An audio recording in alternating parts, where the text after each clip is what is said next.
देखिए कौन होगा गुजरात का नया मुख्यमंत्री। अब से करीब 2 घंटे के बाद बीजेपी विधायक दल की बैठक में इस पर फैसला संभव है। गांधीनगर में विधायक दल की बैठक में शामिल होने के लिए केंद्रीय पर्यवेक्षक नरेंद्र सिंह तोमर और प्रहलाद जोशी पहुंच चुके हैं। वहीं सीएम की रेस में आगे चल रहे डिप्टी सीएम नितिन पटेल ने बड़ा बयान दिया है। उन्होंने कहा है कि जिसे पूरा गुजरात जानता हो वैसा सीएम चाहिए। एबीपी न्यूज को सूत्रों से मिली जानकारी के मुताबिक नई सरकार में 2 डिप्टी सीएम वाला फॉर्मूला लागू हो सकता है। ओबीसी और आदिवासी समाज से एक एक डिप्टी सीएम बनाया जा सकता है। कल विजय रूपाणी के इस्तीफे के बाद से कौन होगा चेहरा, कौन बनेगा मुख्यमंत्री, इसको लेकर लगातार ये चर्चा जारी है। नीरज पांडे हमारे सहयोगी जुड़ गए हैं। नीरज, इस वक्त क्या हालचाल है वहां पर, सबसे पहले तो ये बताइए। और बीच में जानकारी ये भी मिल रही थी कि सुरक्षा भी कुछ नेताओं के घरों की बढ़ा दी गई है। जी बिल्कुल आदर्श, मैं आपको बता दूं कि इस समय हलचल तेज हो गई है। भारतीय जनता पार्टी का यह गांधीनगर कार्यालय है, गांधीनगर में जहां मैं खड़ा हूं, जहां से मैं आपसे बात कर रहा हूं। और इस समय अंदर एक अहम बैठक चल रही है जिसमें पार्टी के सभी जो कोर कमेटी के मेंबर्स हैं वो मौजूद हैं। बीएल संतोष पहले से ही मौजूद हैं, 2 दिन से यहाँ ही डेरा डाले हुए हैं गुजरात में ही। और इसके अलावा जो स्थानीय संगठन मंत्री हैं रत्नाकर, वो मौजूद हैं। तीनों पर्यवेक्षक यानी कि प्रहलाद जोशी केंद्रीय मंत्री, नरेंद्र सिंह तोमर केंद्रीय मंत्री और भारतीय जनता पार्टी के राष्ट्रीय महासचिव तरुण चुग, ये तीनों पर्यवेक्षक भी इसी कार्यालय में मौजूद हैं। जो प्रभारी हैं केंद्रीय मंत्री भूपेंद्र यादव, अभी चूंकि ऑफिशियली प्रभारी वही हैं गुजरात के पार्टी की तरफ से, तो वो भी यहाँ पे मौजूद है। अभी थोड़ी देर पहले ही नितिन पटेल और प्रदेश अध्यक्ष सीआर पाटिल भी यहाँ पहुँच चुके हैं। तो ये माना जा रहा है कि अंदर एक अहम बैठक चल रही है जिसमें ये रणनीति तय की जा रही है कि 2 घंटे बाद यानी 3 बजे जब वो बैठक होगी तो उसमें किस तरह से प्रक्रियाएं रखी जाएंगी, क्या क्या बातें रखी जाएंगी, केंद्र की तरफ से जो मैसेज है वो विधायकों को दिया जाएगा। फिलहाल विधायकों का, सांसदों का पहुंचने का सिलसिला शुरू हो चुका है। भारतीय जनता पार्टी कार्यालय में कई विधायक, कई सांसद यहां पहुंच चुके हैं। 3 बजे वो बैठक होगी और उस समय एक प्रस्ताव रखा जाएगा कि कौन अगला मुख्यमंत्री होगा। लेकिन 3 से 3:30 के बीच यानी कि आधे घंटे ये जो बैठक चलेगी, इसमें प्रस्ताव भी रखा जाएगा। खुद शायद विजय रूपाणी अपनी तरफ से प्रस्ताव रखेंगे कि नए चेहरे का, नए मुख्यमंत्री का कौन होगा। ये अभी पर्दे के पीछे है, ये अभी संशय है इस पर कि आखिर कौन होगा। लेकिन एक बात तय है जो सामने निकल कर आ रही है आदर्श, कि माना जा रहा है भारतीय जनता पार्टी पाटीदार समुदाय से किसी न किसी को मुख्यमंत्री पद का उम्मीदवार मुख्यमंत्री बना सकता है।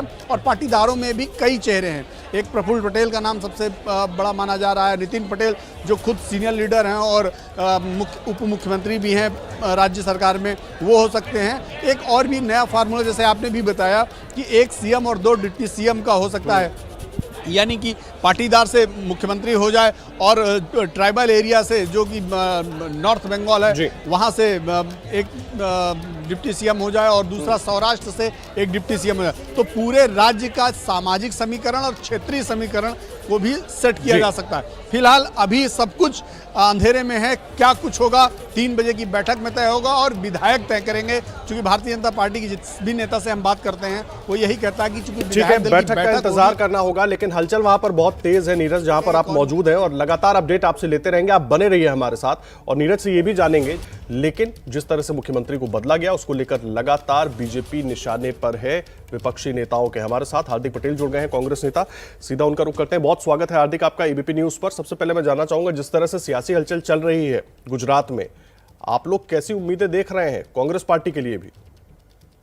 देखिए, सबसे पहले तो ये हलचल क्यों, ये सबसे बड़ा सवाल। ये हलचल यूं भी हो सकती है क्योंकि गुजरात के लोग मौजूदा सरकार की गलत नीति और कामकाज से नाखुश हैं। कोरोना महामारी के दौरान जो परिस्थिति गुजरात में हुई वो पूरे देश ने देखी है। ना अस्पताल में बेड मिले, लोगों की मौतें हुई, ऑक्सीजन की सुविधाएं नहीं थी और साथ ही साथ प्रदेश में बेरोजगारी का आंकड़ा आसमान छू रहा है। मुझे ये बताते हुए दुख लग रहा है कि 3 दिन पहले फोर्ड का जो सबसे बड़ा मैन्युफैक्चरिंग प्लांट जो अहमदाबाद डिस्ट्रिक्ट में था वो भी बंद हो चुका है, जिसमें 35,000 लोगों को प्रत्यक्ष और परोक्ष रूप से जॉब, उसमें रोजगार मिलता था।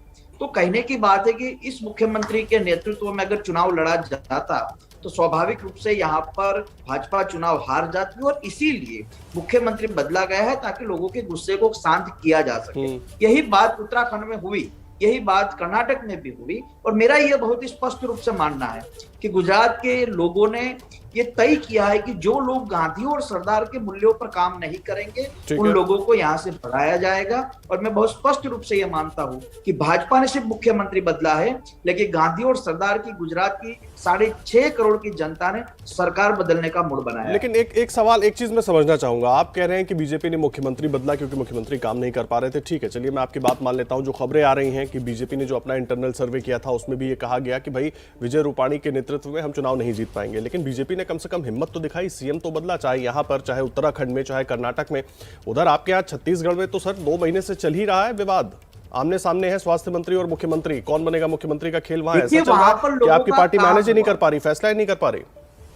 देखिए, छत्तीसगढ़ में कांग्रेस की सरकार ने लोगों के हितों में काम किया है, चाहे वो किसानों की बात हो, चाहे भूमि विहीन जो भी मजदूर और किसानों को सालाना जो रकम देने की बात हो, नौजवानों की रोजगार की बात हो, शिक्षा की बात हो, आदिवासियों के अधिकार की बात हो। छत्तीसगढ़ में हमारी सरकार ने ईमानदारी से काम किया है।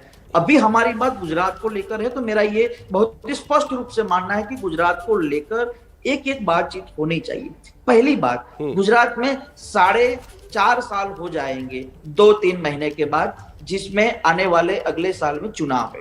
मैं आपसे ये बात पूछना चाहता हूं कि जिस राज्य को लेकर आपने गुजरात मॉडल बनाया था, आज उसी राज्य के अंदर जब आंकड़ा बेरोजगारी का आसमान छूता हो, तो क्या सरकार से सवाल ना हो? आप ये कहते कि मुख्यमंत्री बदल दिया। अरे सवाल ये नहीं कि मुख्यमंत्री बदल दिया, सवाल ये है कि उनकी नाकामी के कारण, उनकी सरकार की विफलताओं के कारण आज मेरे प्रदेश के लोगों की हालत क्या है, वो सबसे बड़ा सवाल। सिर्फ मुख्यमंत्री बदलने से पाप नहीं धुलने वाले ना। आज हजारों परिवार बेघर हुए हैं, हजारों परिवार के वहां कोरोना के कारण लोगों की मौतें हुई है। जो नौजवान बेचारा चाहता था कि मुझे मां सरस्वती की अच्छी और बेहतरीन शिक्षा मिले, वो शिक्षा लाखों करोड़ों रुपए में पहुंच गई है। तो क्या मुख्यमंत्री बदलने से पाप धुल जाएंगे? सवाल ये है। ठीक है, बहुत धन्यवाद आपका हार्दिक हमारे साथ जुड़ने के लिए और अपनी पूरी बात रखने के लिए। हार्दिक पटेल कांग्रेस नेता हमारे साथ मौजूद थे और सीधा निशाना लगा रहे थे बीजेपी के ऊपर। जिस तरह से मुख्यमंत्री बदला जा रहा है, उनका कहना था कि वो नाकामियों को छुपाने की बीजेपी की एक कोशिश है। लगातार अपडेट आप तक पहुंचाते रहेंगे।